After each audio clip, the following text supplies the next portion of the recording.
جس طرح ہم پہلے پیغمبر بھیجتے رہے ہیں اسی طرح اے نبی ہم نے تم کو اس امت میں جس سے پہلے بہت سی امتیں گزر چکی ہیں بھیجا ہے تاکہ تم ان کو وہ کتاب جو ہم نے تمہاری طرف بھیجی ہے پڑھ کر سنا دو، اور یہ لوگ رحمان کو نہیں مانتے۔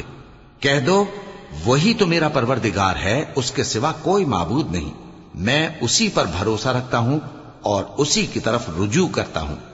اور اگر کوئی قرآن ایسا ہوتا کہ اس کی تاثیر سے پہاڑ چل پڑتے یا زمین پھٹ جاتی یا مردوں سے کلام کر سکتے تو کیا یہ لوگ ایمان لے آتے؟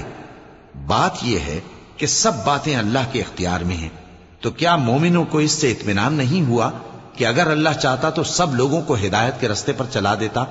اور کافروں پر ہمیشہ ان کے اعمال کے بدلے آفت آتی رہے گی یا ان کے مکانات کے قریب نازل ہوتی رہے گی یہاں تک کہ اللہ کا وعدہ آ پہنچے۔